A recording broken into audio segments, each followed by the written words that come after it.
All right, so now it's the Gallic player's turn, and for the opening card, I just played a basic 3-up card to lay down some influence markers, namely put 2 of them down here to block movements into the Lucci region here.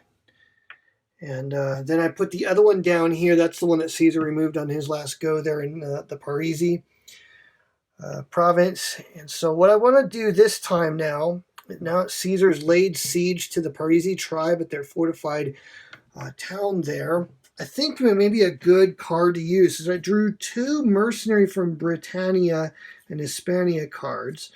And I've also got the militia card. These are pretty good cards for the Gallic player to get some reinforcements. This reinforcement will be longer term, and it's less useful now than it will be later on. This is of maybe a more immediate use. What this will do is it'll put a 2 strength combat unit down with one of my tribes, as long as they're under siege or in supply and not under siege. And so what I could do with this guy, I'm thinking, is I could put that mercenary with the Bellovaci tribe, and then the card will also give me 1 action point. Now that's where the decision making comes in. What do I do with that 1 action point?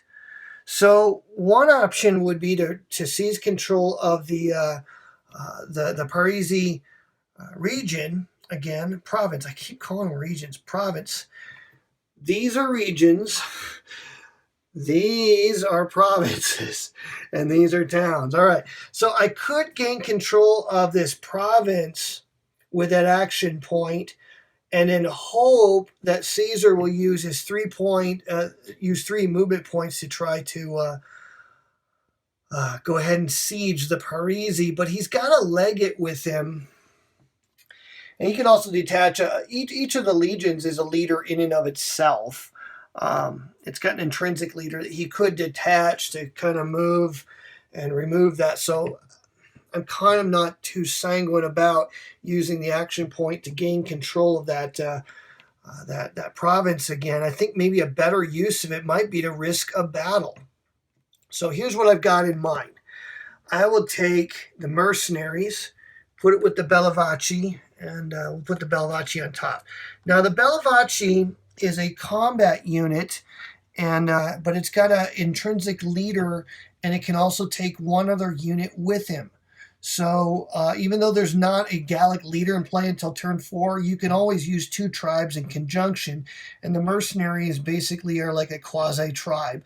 The only deal is the mercenaries don't last until the end of the turn. During the winter phase, they go away, so use them or lose them. Now, they can only take combat losses once all of the other combatants have been reduced in strength. But now we've got 6, 7, 8 points battle points worth of combat units there. And the Parisi are besieged in the town. I should put the town on top of them to indicate that. All right, so the Parisi are a 4-strength unit, and they are besieged in a town. So it might be useful to talk a little bit about how a siege will work, just really, really quickly. So each town must take 3 siege points before it'll fall. When it falls, everybody in it dies. They're gone. Okay. It also has a combat strength rating. So the Parisi tribe's got a battle strength of 4 plus 2 for the town for a total of 6.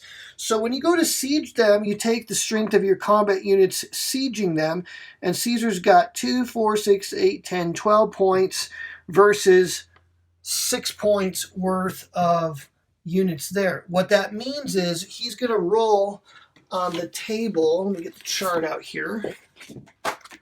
So he's going to roll on the siege table on the best possible column.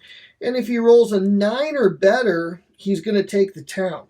That's because Caesar gets a +1 to his siege die roll. So 9 or better will get the 3 siege points in 1 roll. Now, if he rolls too high, they'll just surrender, in which case the tribe will not be eliminated. It'll instead go in the submission box, and they can potentially come back at a later time.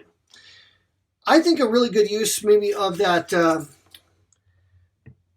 1 action point would be to take my now reinforced Bellovaci tribe, marched to the Parisi using one of his 3 movement points, Caesar's either going to have to fight a battle or evade. He's got 12 battle points. Bellovaci got 6 plus 2 for the mercenaries, plus 4 more because the guys in the besieged town will come out and join the fight. If they lose, they retreat back behind the walls of their city, and the Bellovaci would have to retreat back where they came from. But I think that might be a good way to at least wound some of Caesar's units. And even though the Parisi might fall, it'll make it harder for maybe Caesar to take the Bellovaci town on a later go. And so it might make it a little bit more of an expensive turn for Caesar. So how do battles work? Well, let's go ahead and get some of the combat units here. We'll just bring everybody to the battle table. How about we do that? We'll put everybody in here. So this is the group that's marching. They're sortying, and Caesar is present here in the box to kind of show his battle ratings and everything. He's got a battle rating of 3.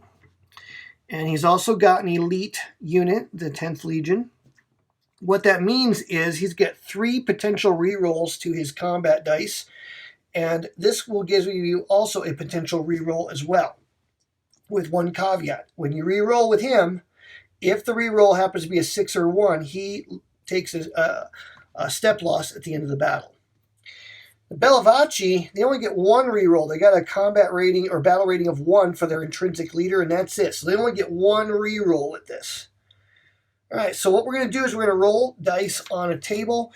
We're going to look at the strength points. They're both going to be in the 11-12 column, so they're going to be in the same column. But here's a cool thing about the Romans. Not so cool for the Gauls, but the Romans, their minimum die roll result is a 3. So that means they're going to roll 2 dice, and the worst they can possibly do is a 3. So anything less than a 3 is brought up to a 3, is basically the deal there. So they have a tendency to roll high on this table. So the Gauls are probably going to lose, but let's go ahead and try it. So we're going to take 2 dice for the Romans, and we roll a 9. That's a pretty good result. Roll 2 dice for the Gauls, and they roll pretty terrible, which is pretty typical, except in the last game. All right, now the Gauls are the attackers, so they got to use their reroll first. So they're going to obviously want to reroll this guy. So we jump that down, and we do 1 step better. Now it's the defender's chance to do a reroll. They might as well reroll this guy. And unfortunately, they don't do any better. So Caesar's used 1 of his 3. The Gauls will now use Vow to Mars to get another reroll. This time they roll a 5. Now they're completely out of reroll. Caesar's got 2 more. He's going to go ahead and make them reroll their 5. And he makes them roll a 1. Now Caesar's got 1 left for himself.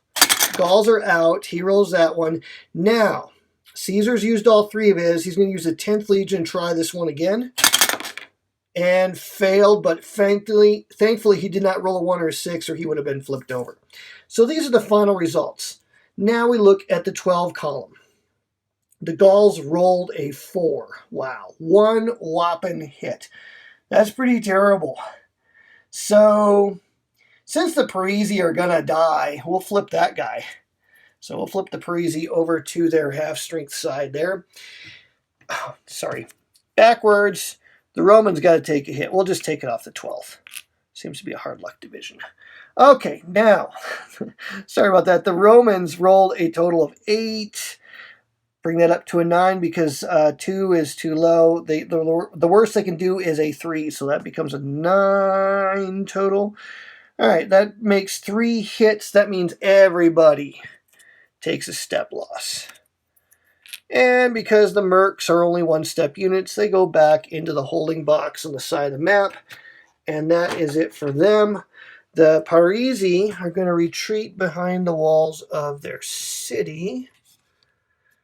And the Bellovaci are going to retreat back where they came from. And Caesar, we'll put his stand-up marker. He's a stand-up guy. Put him next to his city. And so that was kind of a, well, it looked cool. It had lots of potential. All right, so that was pretty much that was a lot of bad luck there for the Gauls. On the surface, that actually looked like a pretty good attack opportunity. For example, if they had been unable to reduce that die roll, I mean, if the Gauls roll really well, then the Romans have to use their rerolls to, try to make the Gallic die rolls be less. If that had stood, the end result of that would have been, on the 12th column, both would have inflicted 3 steps on each other.